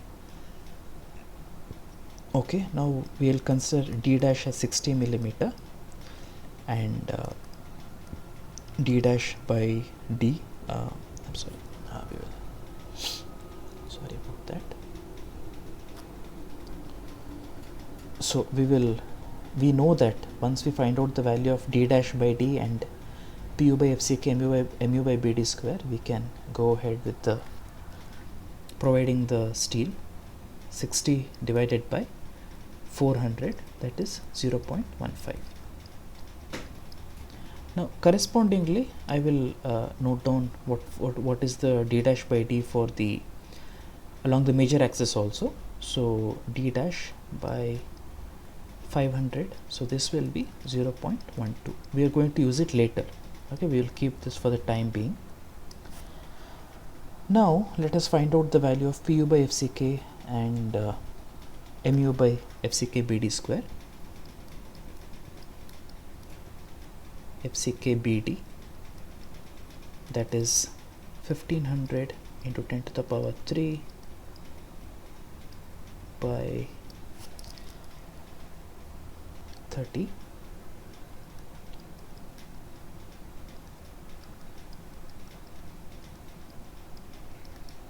mu by fck bd square. We are designing about the minor axis. Kindly note mu is 134.6 into 10 to the power 6 by 30 into 500 into 400 square.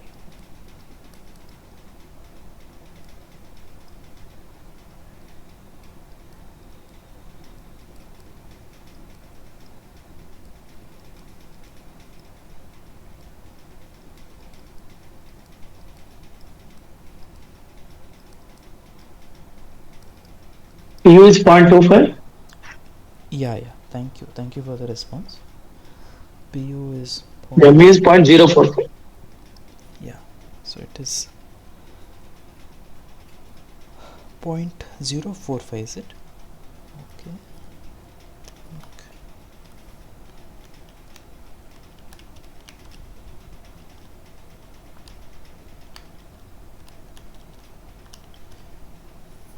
I'm getting 0.056, so I'm going to round it off as 0.06.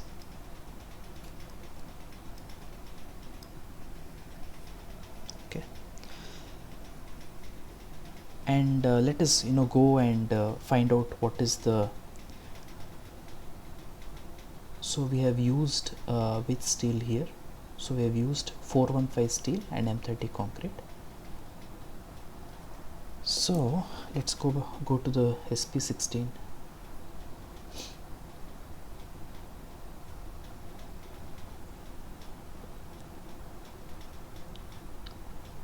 For again we have for 0.15, what is the value we got?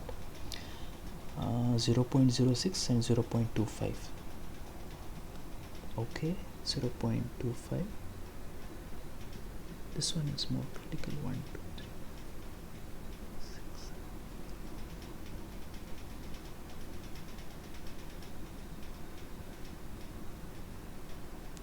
So I'm able to get a very low value actually, that is 0.02. So P by FCK is 0.02. Okay, I hope it is clear the way I read the graph. So I got P by FCK is 0.02.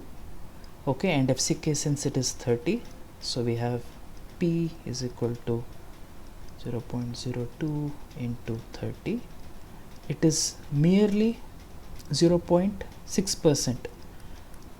okay, but we know that for the columns the minimum has to be 0.8%, and here in the question it is mentioned that we have to provide minimum 1% of the gross area.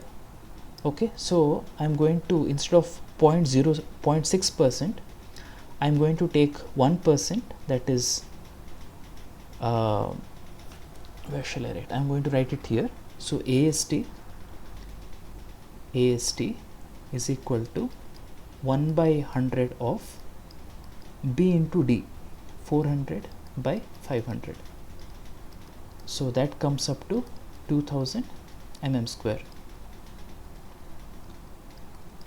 Okay, so we are going to provide 2000 mm square, that is option B. Okay, and we will proceed with the problem. Okay, so I got here P by FCK as 0.02. Okay, I hope that it is clear so far. The things are clear. We move on to the next question. Okay, this is the final question. So given that we are going to provide 8 bars of 20 mm diameter for the cross section, we need to determine the adequacy as per clause 39.6. okay, kindly take 2 minutes and let me know what would be the appropriate answer for this. Again, clause 39.6, we know that mux by mux1 to the power alpha n plus muy by muy1 to the power alpha n. We need to find out this value, this LHS will give us the answer for question 12. This has to be less than 1.0. okay, I'm going to start solving the problem. Okay, so stay with me, we can solve the problem together. Now let us find out what is the actual the percentage of steel that is being provided. We'll start with the area of steel. AST is pi by 4 into 20 square into 8. okay, this gives me a value of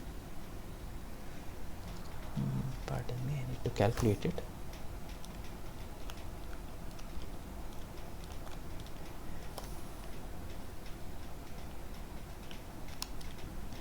2513.3 mm square.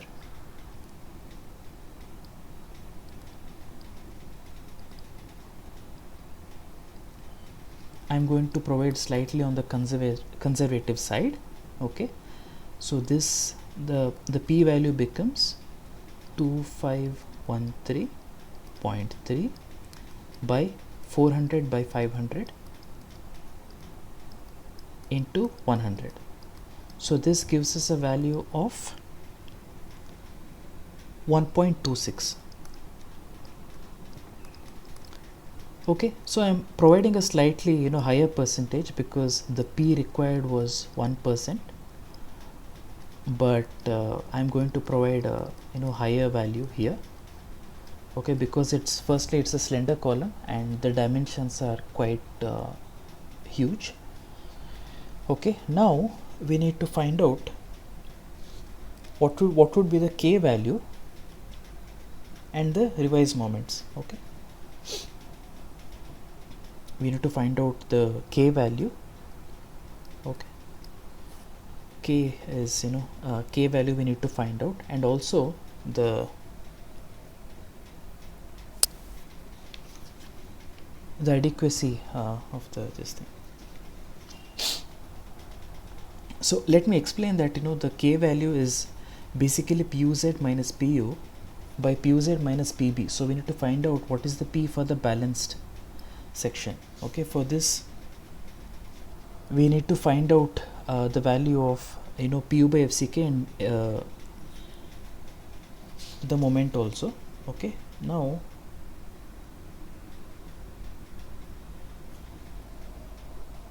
okay,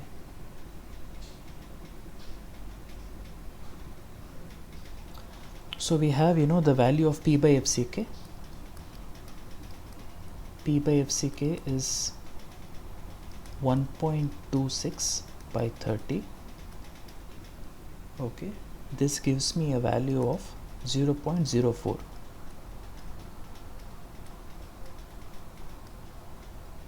and then we have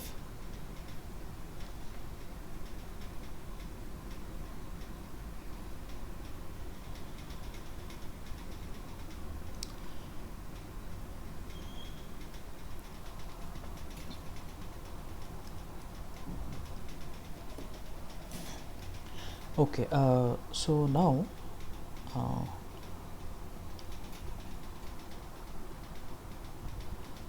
for a value of this 0.04, we need to find out the value of PUB. Okay, that is, we need to find out the value of PB. Now we'll go back to SP16.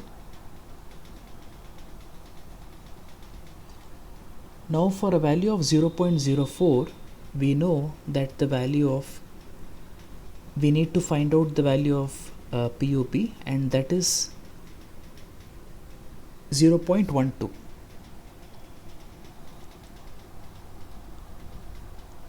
Okay, so the balanced about Y by FCK BD is 0.12. This, how we are getting? We are getting from P by FCK and D dash by D of 0.15. I know that it is quite confusing, but stay with me, we will get the answer. Okay, and similarly, so we can substitute here and we can get PUB by Y is 0.12 into FCK is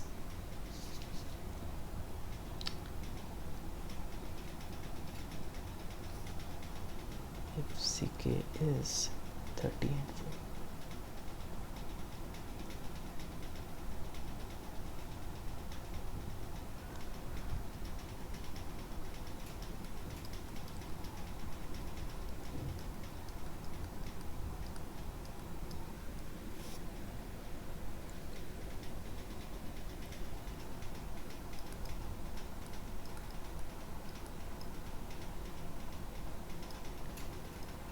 Okay, this would be 720 for PUBY, and similarly we need to find out about the x-axis. Okay, so for x-axis we have D dash by D as we found out earlier, it was 0.12. Okay, so D dash by D is 0.12. So we need to interpolate between the two, between 0.15 and 0.10. we need to take the intermediate value. Okay, and for that, again corresponding to 0.04, okay, we have corresponding to 0.04. for a balance section we have 0.16 here and 0.14. Okay, so I'm going to take an intermediate value over here of PUBX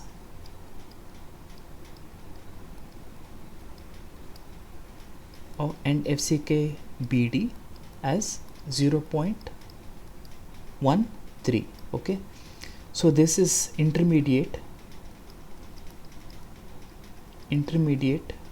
between D dash by D of 0.1 and 0.15. Okay, so here this PUBX becomes 0.13 into FCK into BD. That gives me a value of 780 kilonewton.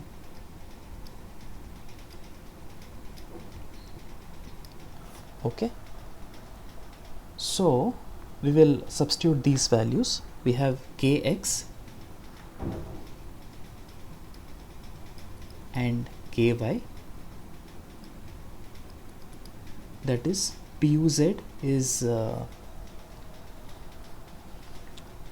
given by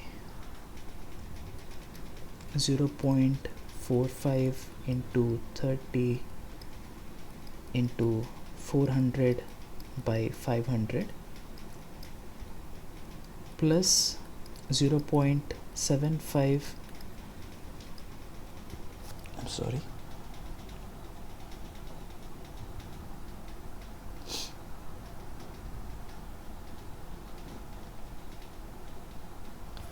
.75 multiplied by 415 minus 0.45 into 30. Okay, into 415 into, oh sorry, goodness,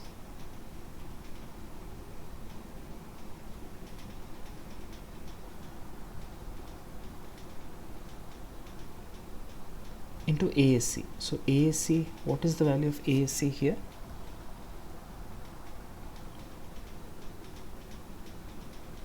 .2513.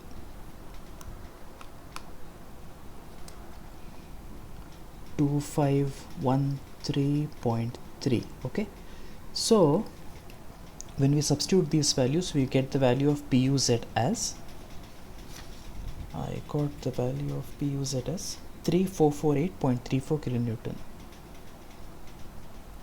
8.34 kilonewton. Okay, so this is the value of PUZ. So moving on, we can substitute the value over here.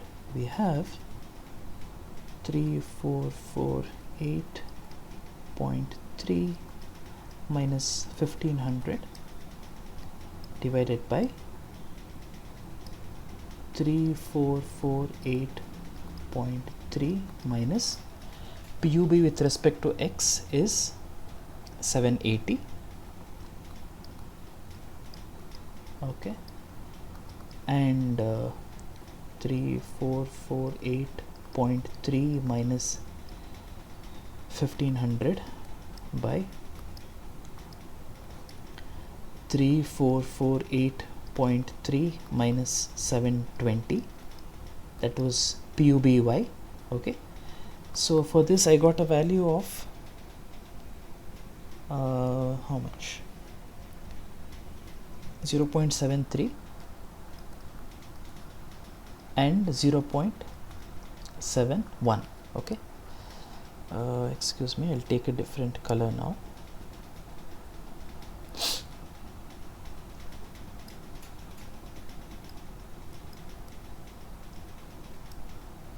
After this, we need to obtain the final factored moment. Okay, we need to obtain the final factored moment, that is MUX D is equal to MUX, that is the primary moment, plus K factor into MAX. Okay, and we need to obtain here MUYD is equal to MUY plus KY into MAY. Okay, so I got a value of 92.01 kilonewton meter, and I got a value of 96.62 kilonewton meter.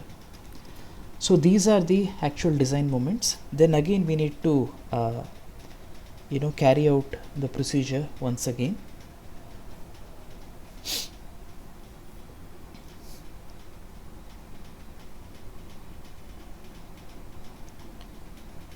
Okay, so we have to calculate the value of PU by FCKBD.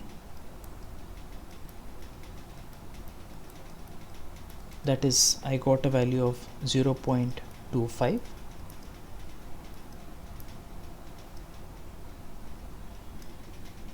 And here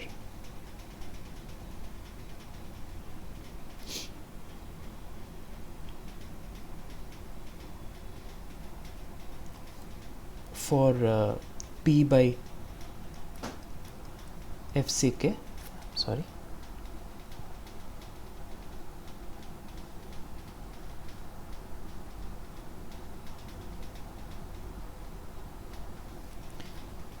P by FCK of 0.04. I got MUX1 as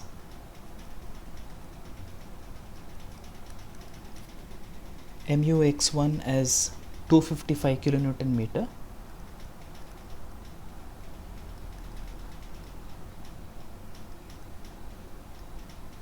and MUY1 as 192 kilonewton meter.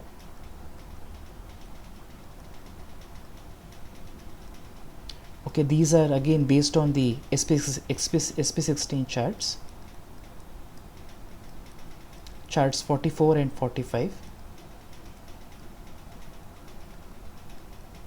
Okay, so now when we finally substitute that in the equation,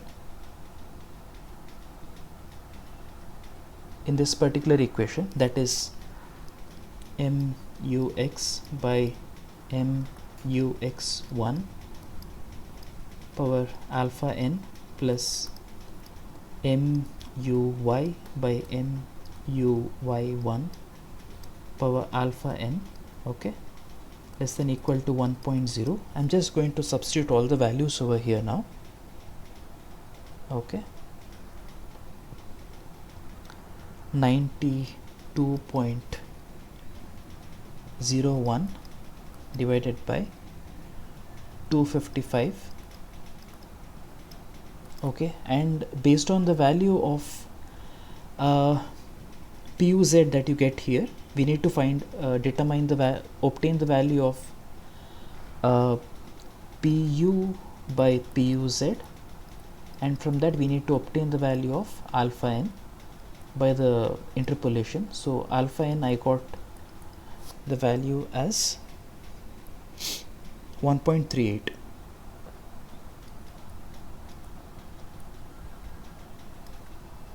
Okay, by 1.38 plus 96.62 divided by MUY is 192 power 1.38 is equal to 0.63, which is less than 1. Hence the column is safe.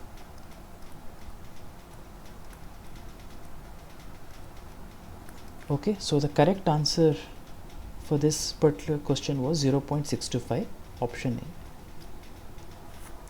A. Okay, so with that we have come to the conclusion of today's session. So I thank all the participants for being part of the session and staying with me.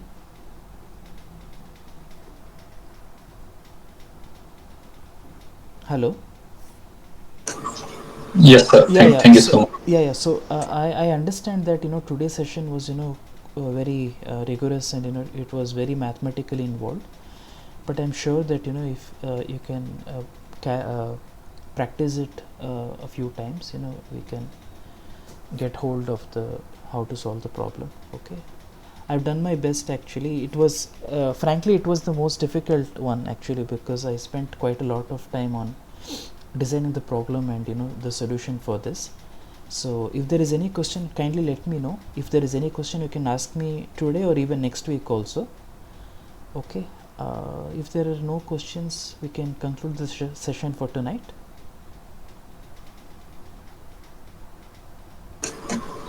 Thank you so much, sir. Yeah, thank you so much. Good night.